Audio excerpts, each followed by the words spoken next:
আসসালামু আলাইকুম। আজকে আমি আপনাদেরকে একটি ডিম দিয়ে পুডিং তৈরি করে দেখাবো।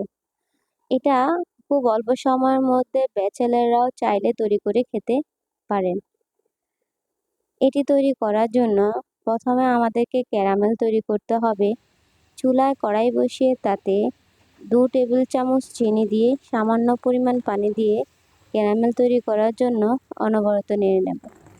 যখন চিনির পানিটা শুকিয়ে চিনির বর্ণটা লাল হয়ে আসবে, একটু গাঢ় হবে, তখনই আমি যে পাত্রে পুডিং বসাবো সে পাত্রে ক্যারামেলটা ঢেলে নিব। ক্যারামেল সেট করার জন্য বাটিতে ঠিকমতো করে নিয়েছি এবং ঠান্ডা হলেই ক্যারামেলটা বাটির সাথে সেট হয়ে যাবে। দেখতে পাচ্ছেন আমার ক্যারামেল তৈরি হয়ে গিয়েছে।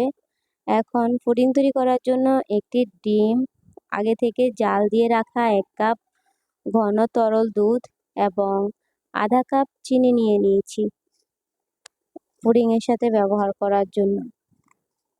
পুডিংয়ের মিশ্রণটিকে আমি ব্লেন্ড করে নিব, সেজন্য ব্লেন্ডারে ডিমটি ভেঙে দিলাম এবং চিনিটুকু দিয়ে ব্লেন্ড করে নিব।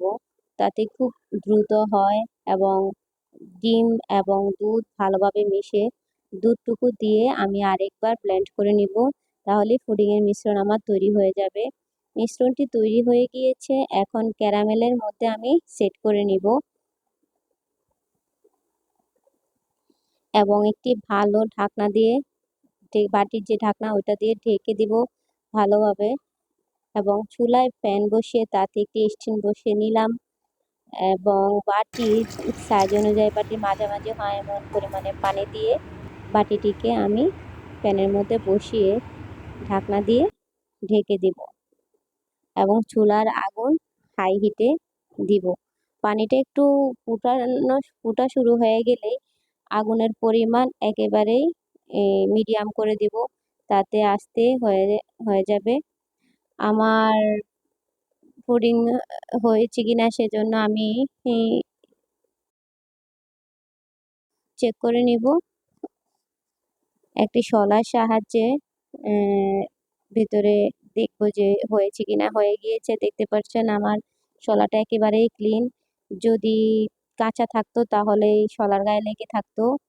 পুডিংটি হয়ে গিয়েছে, এখন ঠান্ডা করে রাখবো, ফ্রিজে রেখে দিব। ফ্রিজে রাখার পর এখন একটু ঠান্ডা ঠান্ডা খেতে এগুলো ভালো লাগে, গরম তেমন স্বাদ লাগে না। এটি ছুরির সাহায্যে ভালোভাবে একটি প্লেটে ঢেলে নেব।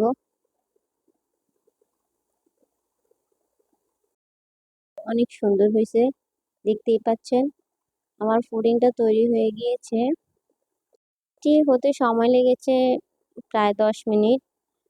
খুব অল্প সময়ের মধ্যে আপনি নিজে তৈরি করে খেয়ে দেখতে পারেন। ভালো লাগলে লাইক করবেন। আসসালামু আলাইকুম।